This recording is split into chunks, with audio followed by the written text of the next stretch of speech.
Pozdravljene, spoštovane gledalke in cenjeni gledalci. V današnji oddaji o kulturi se bomo pogovarjali o novi knjigi, ki jo je v dneh bivanja v pisateljski rezidenci v Idriji napisala Jerneja Ferlež, ki jo prav lepo pozdravljam v našem studiu. Dobrodošli. Dober dan, hvala lepa za povabilo. Naslov vaše knjige je Gnezda. Gre v tem primeru za prijemek kake rodbine ali za tako pojem iz narave? V bistvu gre za besedno igro z obema pomenoma, pa mogoče še s kakšnim. Sem se pa ravno zavedla, da sem dala naslov knjigi, ki ga pravzaprav sama ne znam pravilno prebrati v narečju. Znam ga prebrati pač tako, kot ga izgovorim jaz, Gnezda.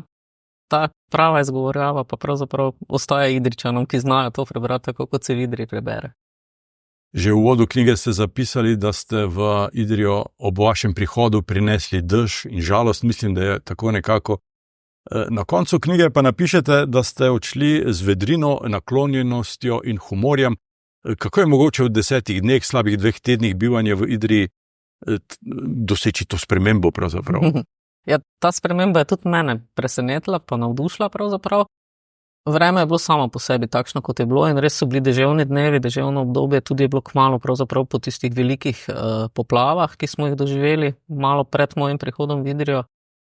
Pa tudi v začetku mojega bivanja v Idriji je res ves čas deževalo in to je nekako vplivalo na razpoloženje. Jaz sem dejansko s seboj prinesla neko razmeroma depresivno razpoloženje, ampak na nek način v 10 dneh čisto odložila skrbi od drugod, se pustila nagovoriti temu mestu in ljudem, ki so bili tukaj, in dejansko odnesla potem od tu neko čisto drugo razpoloženje.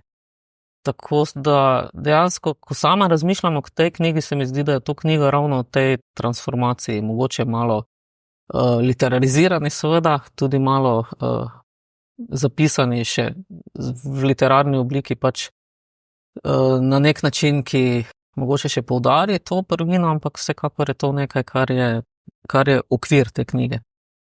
Kako so vaši prijatelji, znanci razumeli to vašo zgodbo, ko ste jim rekli, grem v Idrijo, v zgodbi izstopna postaja Celje zapišete, da je Idrija na koncu sveta? Ja, zame je Idrija res daleč. Vsakokrat, ko se peljem sem, ker prihajam iz Maribora, se mi zdi v resnici neznansko daleč, no, v bistvu na drugem koncu Slovenije. Tudi se vsakokrat znova zavem, koliko ta del Slovenije, ki je bil nekoč Kranjska, jaz pa prihajam iz Štajerske, ima nekakšno drugačno vzdušje, no? Nekaj, kar me vedno znova navduši z drugačnostjo. No? Seveda ni na koncu sveta, ne obstajajo še celo v Sloveniji, še celo z Idrije, sedaj bolj proti zahodu, pa smo še vedno v Sloveniji, obstajajo seveda tudi kraji, ki so mnogo dlje, ampak meni je to spuščanje v Idrijo na koncu po teh serpentinah, pa nasploh ta pot v Idrijo vedno nek odmik od tistega, kar je moja vsakdanjost, in nek prestop v nek svet, ki mi daje neke drugačne možnosti. No? V knjigi prinašate 10 zaokroženih poglavij, 10 zgodb. So to eseji, so to kratke zgodbe, so to novele, kako bi jih sami opredelili? Jaz bi jim rekla kratke zgodbe, no, to sem nameravala napisati, tudi zdaj jih na nek način gledam kot kratke zgodbe.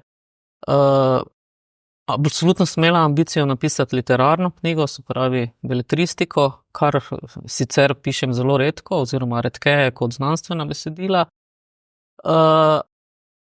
Mislim, da so tudi ta besedila do neke mere opredeljena s tem, kar sem, to je pač etnologinja, na stvari gledam tudi skozi neke dokumentarne podatke, skozi tisto, kar me profesionalno zanima, ampak to sem poskušala absolutno v tej knjigi pretopiti v literaturo.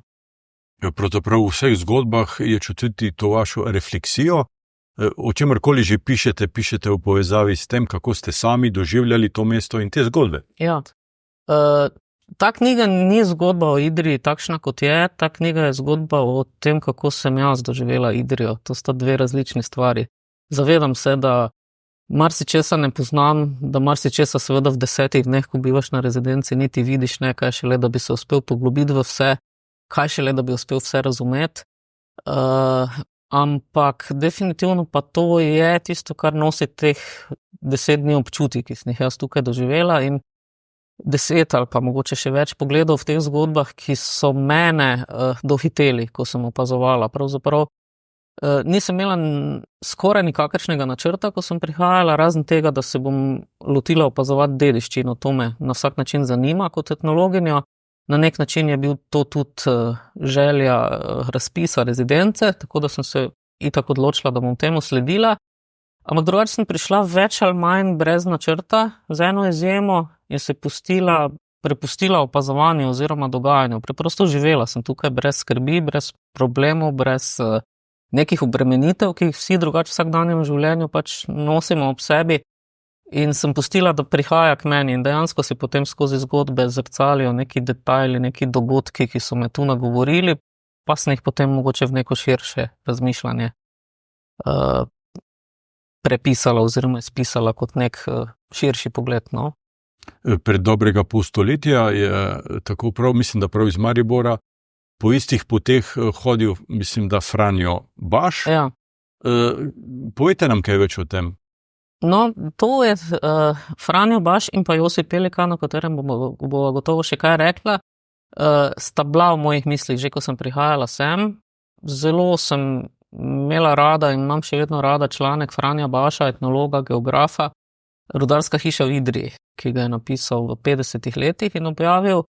Ta me je vedno spremljal, ker se pač ukvarjam tudi sicer z bivalno kulturo, in res sem na nek način imela načrt ne iti točno po njegovih stopinjah, ampak nekako pogledati pol stoletja kasneje tisto, kar je gledal on, in opazovati in reflektirati. Pač on je sicer pisal znanstveno besedilo, jaz ga v tem trenutku nisem, ampak vseeno sem poskušala skozi njegovo besedilo na literarni način reflektirati svoje občutke o opazovanju istega, se pravi rudarskih zgradb danes v Idriji. Drug del načrta, ki pa je obstajal, je bilo pa iskanje lokacij, poti, fotografij, vsega, kar je povezano z Josipom Pelikanom, za katerega sem, ko sem prihajala, vedela samo to, da je v Idriji začel, da je iz Idrije prišel v Celje, kaj dosti več pa sama o prihodu nisem vedela. Kako pa ste trčili v idrijski narečni govor? Tako, da sem hodila po ulicah, trgovinah, trafikah, poštah in se pogovarjala in vedno znova poslušala. Zelo rada poslušam idrijski govor. Zelo drugačen je od tistega, kar govorimo na Štajerskem. Včasih je zabavno, nikoli se ne trudim kaj preveč ponavljati, razen če se hecam, ker je to ena intonacija, ki je zelo težko ponoviti, če nisi od tu, se mi zdi. Z veseljem, no, predvsem z velikim veseljem sem ga poslušala in odločila sem se ne sicer pretiravati, ne se delati, da to obvladam, ker tega ne obvladam, ampak vseeno sem v nekaterih zgodbah kak stavek si želela zapisati tudi na način, kot bi to rekli Idrijčani. In kot so rekli v resnici. No. To vsekakor deluje kot zelo koristna popestritev. Ste imeli pri tem koga za pomoč? Ja, prosila sem gospod Božo Venca, s katero sem tudi sicer govorila. Ona mi je pomagala pri prepoznavanju nekaterih lokacij, skupaj smo gledali starejše fotografije, predebatirali marsikaj o dediščini. Vem, da se ukvarja pač tudi z idrijskim govorom, in jo sem potem prosila, če mi tisto, kar sem jaz zapisala, pa sem se zavedala, da ni ustrezno, če napiše to tako, kot je prav. In ste zadovoljni? Mislim, da ja, ampak Idrijčani boste vedeli. Jaz sem, ja. Zelo zanimivo se mi je zdelo tudi to, da ste prvi dan ob vašem prihodu v Idrijo prvi dan najprej šli v knjižnico in povedali, da se boste včlanili. Kaj vam pomeni biti član knjižnice? Jaz sem knjižničarka med drugim, razen tega, da sem etnologinja, je moj poklic tudi bibliotekarstvo oziroma knjižničarstvo. Tako da mi knjižnice itak ogromno pomenijo in pravzaprav kamorkoli grem, slej ko prej zaidem tudi v knjižnico, če le knjižnica tam je.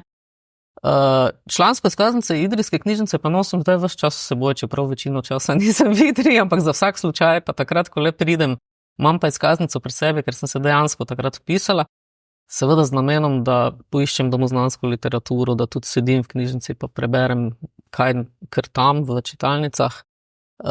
Ampak tudi mi je bil en tak, se mi zdi, simbolni akt vpisati se v knjižnico tega mesta, v katerem pišem, ker je to tisto mesto, kjer je ohranjenega večino gradiva, ki se pač v nekem kraju in o drugih rečeh napiše. Mesto ste spoznavali tudi tako na ulici In tudi na pošti, iz pošte imate eno strašno zanimivo novelo, kratko zgodbo. Ti dogodki so vas nagovorili? Ja, tisti dogodki so me zelo nagovorili. Moram reči, da so mi sprošili neko empatijo in razmislek nasploh o ljudeh, ki so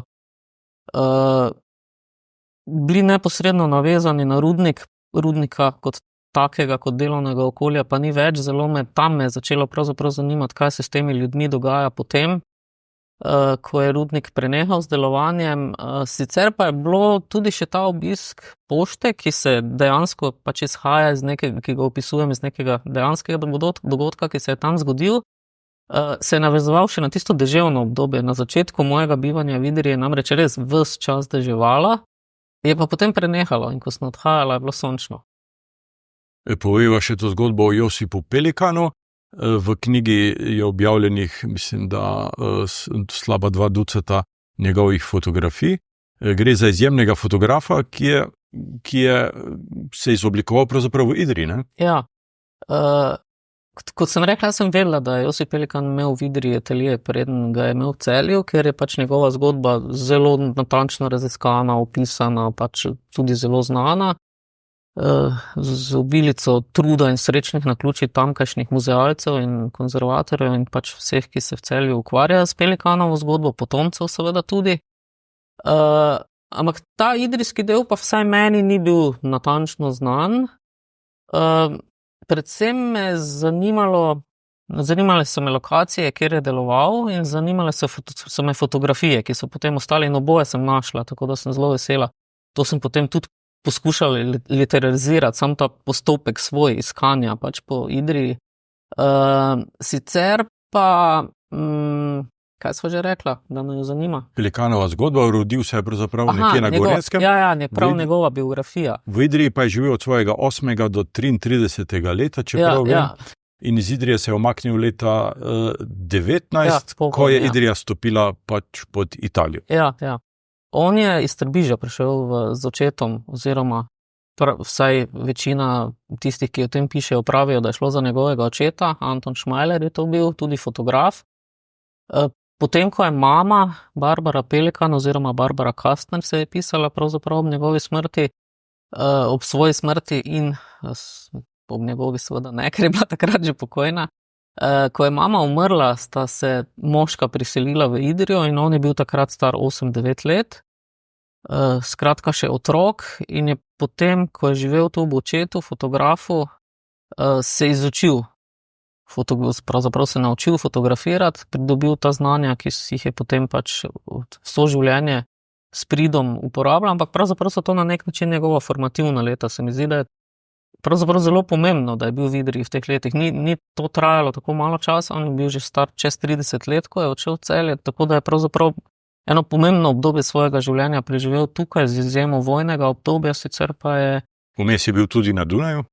Vmes je bil nekaj malega tudi na Dunaju, ker se je tudi tam še v enem fotografskem ateljeju mojstril oziroma še pridobival dodatna fotografska znanja.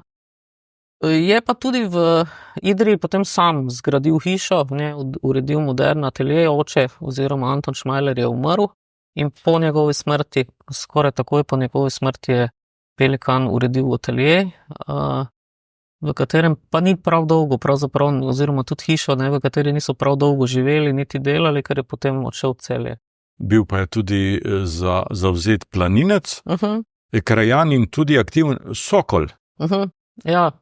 Sokolstvo je bilo, kakor omenjajo pač tisti, ki o njem pišejo, zelo pomemben del, tudi potomci hčere so o tem govorile, zelo pomemben del njegove identitete, povezane pač s slovanstvom, mogoče tudi zaradi slovanskega izvora matere, mogoče tudi očeta.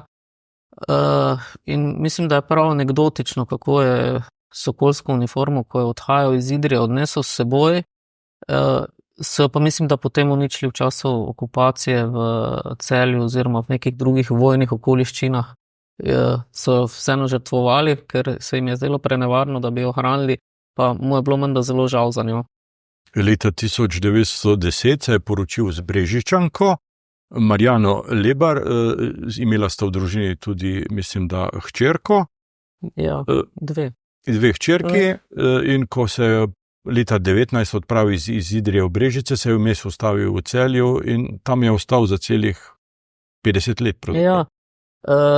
Kar je bilo raziskanega, govorijo o tem, da je dejansko se napotil sicer v Brežice, odkoder je bila žena doma, kjer sta menda tudi imela že en atelje, ampak potem po nekem naključju na tej poti spoznal nekoga, ki mu je povedal za izpraznjen atelje v Celju, nekako zagrabil za to priložnost in dejansko potem v hiši fotografa Lenca, ki je bil od leta 16 pokojen, 1916, zaživel, najprej najel tisto poslopje, potem ga tudi kupil in pravzaprav ves svoj vek preživel v hiši z dvoriščnim ateljejem in pol pozneje tudi z ateljejem v stanovanjski zgradbi.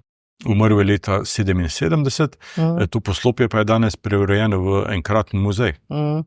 Ja, fotohiša Pelikan se imenuje, nedavno pravzaprav se v Celju uredili, muzej novejše zgodovine Celje upravlja in je na nek način povezan z fotografskim ateljejem dvoriščnim, ki je pravzaprav že nekaj časa na ogled kot muzejska prezentacija, zdaj pa je na ogled pravzaprav tudi hiša kot celota, deloma galerija, deloma je na ogled tudi tisti novejši fotografski atelje, predvsem je pa na nek način to tudi muzej bivalne kulture različnih obdobij, nekega meščanskega miljeja, ki mu je Pelikan pač potem pripadal. V knjigi objavljate eno od zgodb, ki jo posvečate prav Pelikanu, ob tem pa seveda tudi njegove fotografije iz idrijskega obdobja. Ja, zgodbi sta pravzaprav dve in obe sta na nek način zapis mojega iskanja Pelikana v Idriji, po eni strani, po drugi strani pa njegova zgodba tako prepleteni. Fotografije so dejansko, jaz pravzaprav, ko sem prihajala v Idrijo, nisem vedela, če tukaj je ohranjenih kaj njegovih fotografij ali ne, in sem potem v muzeju bila zelo vesela, tudi v arhivu sem pozneje našla fotografije, zagotovo jih je pa veliko še po družinskih albumih, predvidevam, če so nastajale v tem obdobju, ko je on tukaj bival, tako da jih je najbrž še kar nekaj v tem okolju, ki niso v institucijah. In te fotografije so mene fascinirale, no, mislim, fascinacija je fotografija nasploh. Meni, ko pišem, ko raziskujem, se na nek način vedno spotaknem fotografije, tako rekoč vedno tudi pišem dostikrat ob fotografijah, tako da mi je to neka tema, ki me itak vedno spremlja, no, in tudi v tem primeru pri Pelikanu pa zlasti njegove fotografije niso samo dokument, ampak so dejansko tudi z vidika estetike, tudi z vidika, ne vem, kompozicije, pač nekih lastnosti, ki jih ima fotografija kot likovni izdelek, užitek. Bil je mojster luči, mojster kadra in s tem je govoril v jeziku fotografa. Ja, seveda, absolutno, ne, bil je zanimiv človek v mnogih pogledih, potem ko brskaš po podatkih, ki se jih je mogoče najti, veliko je tudi ohranjenih, ker so potomci pa v Celju, potem so meščani o njem veliko pripovedovali in so v muzeju te spomine tudi zapisovali. Iz tega se da zelo zajeti neko podobo človeka kot celote, kolikor pač to za nazaj lahko ujamemo. Jaz sem se potem lotila še iskanja podatkov, ta del me je tudi zelo nagovoril.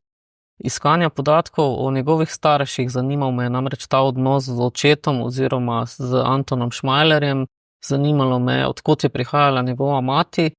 In sem pravzaprav res navezala stike z muzejem v Rožmetalu oziroma z tistega območja, kjer je bila mati rojena. Dejansko zdaj prihajajo k meni neki podatki, ki so pa spet čisto novi, čisto fascinantni, pravzaprav te pa zdaj nalagam za en znanstveni članek, no, ki bo še ta. Gospa je bila iz Češke, ne? Ja, gospa je bila iz Češke. Ja. O vas sem zbral tudi nekaj osebnih podatkov. Povemo to, da ste pravzaprav Mariborčanka, rojena s priimkom Hederich, študirali ste etnologijo in kulturno antropologijo ter bibliotekarstvo na Filozofski fakulteti v Ljubljani. Zaposleni ste bili v Univerzitetni knjižnici v Mariboru, kjer ste še zmeraj delno v delovnem razmerju, kjer ste letos postali predavateljica na oddelku za etnologijo in kulturno antropologijo Filozofske fakultete v Ljubljani. Tak dolg naslov. Kaj vam pomeni to v vašem strokovnem razvoju? Zelo veliko v resnici, pravzaprav sta oba moja poklica, oboje sem študirala res, sta mi ljuba, Zdaj, večino svoje kariere sem res delala v knjižnici in deloma delam v knjižnici še vedno. To je en način delovanja. Vedno sem pa pravzaprav ob tem, da sem bila zaposlena v Univerzitetni knjižnici v Mariboru, na nek način gojila tudi etnologijo. No, nikoli nisem hotela opustiti, čeprav nisem delovala profesionalno v etnologiji. Sem pa zmeraj raziskovala in pisala in pred kratkim res začela tudi predavati in to, moram reči, počnem z velikim užitkom. Ste tudi doktorica znanosti z področja etnologije, čeprav vem. Posvečate do sedaj ste se pravzaprav posvečali predvsem Mariboru. Ja, res je. Pravzaprav sem se zavzela, da je razen 2 knjig, ki sem jih napisala za otroke, to prva knjiga, ki v naslovu ne nosi Maribora. Pravzaprav čisto vse knjige sem na nek način poimenovala, tako da je pač iz njih razvidno, da govorijo o Mariboru in dejansko se vse nanašajo na Maribor. Različne vidike preteklosti, v glavnem bivalno kulturo, ampak tudi še druge teme, recimo Nemce v Mariboru pa podobne tematike. Ta pa je res tudi zame preskok nekam čisto drugam, ne samo zato, ker je preskok v literaturo, ampak tudi zato, ker je preskok na konec sveta. Ne, hecam se, ampak čisto na drug konec Slovenije pa vsekakor. Ste prejemnica tudi Glazerjeve listine in Murkovega priznanja za posebne dosežke v etnologiji na Slovenskem. Leta 19 pa ste dobili Čopovo diplomo. To je najvišja nagrada na področju knjižničarstva. Ja, res je. Ste ponosni še danes? Sem, seveda sem. Ja, Gnezda so vaš literarni prvenec, ste v najboljših letih, najbrž v pravim času. Ja, mogoče malo v nenavadnem času za literarni prvenec, oziroma prvenec je mogoče treba malo razložiti oziroma pokomentirati. Jaz sem pravzaprav že sodelovala pri nastanku literarne knjige Maribor Paralaksa in njen naslov napisala sva skupaj z Petrom Rezmanom. Ta je prva, ki sem jo napisala sama in velja pač za literarno knjigo. Je pa res, da sva tudi pri Paralaksi pravzaprav z soavtorjem soočila 2 različna pogleda. Moj je bil predvsem dokumentarn, medtem ko je pogled Petra Rezmana bil predvsem literarn, tako da je šlo tam za nek preplet dokumentarnosti in literarnosti. Tu sem pa jaz poskušala sama zares pisati literarno besedilo. Nam lahko kot avtorica preberete stavek 2 ali 3? Ja, mogoče ravno iz te zgodbe, o kateri sva govorila, ki se dogaja v tistih deževnih dneh na pošti. Prosim. Vstopil je v prostor, se na hitro razgledal, potem pa brez spraševanja prehitel vse, ki so čakali za črto brez prestopa in stopil k okencu.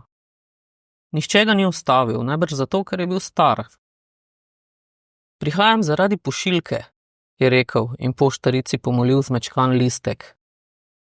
Se razume, da prihaja zaradi pošiljke, mu je odgovorila. Potem pa se je zatopila v branje in brez besed stopila nekam v ozadje. Hvala lepa za prebrani odlomek. Jerneja Ferlež, kam potuje knjiga? Na turnejo po predstavitvah najprej pravzaprav, potem v knjigarne, potem pa upam, da pred bralce oziroma v roke tistih, ki jo bodo prebrali. Ljubljana, Celje, Maribor, to se sliši tako kot napoved na železniški ali avtobusni postaji v Ljubljani. So to mesta, kamor se boste odpravili s knjigo, najbrž? Ja, to so tudi mesta, ki so na nek način povezana bodisi z mano ali pa s vsebino knjige, seveda pa najprej z krajem, kjer je knjiga nastala, se pravi z Idrijo. Celje je seveda jasna povezava, ravno fotohiša Pelikan, o kateri sva govorila, nas bo gostila. Maribor kot moje mesto, kjer pravzaprav so nastale vse ostale moje knjige.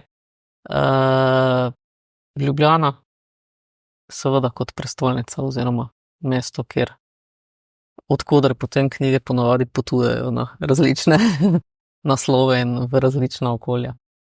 Jerneja Ferlež, hvala lepa za ta obisk, hvala lepa za ta pogovor, hvala za knjigo in za vse zgodbe, ki ste jih v njej zapisali. Hvala enako. Vam, spoštovane gledalke in cenjeni gledalci, pa hvala za pozornost in seveda srečno.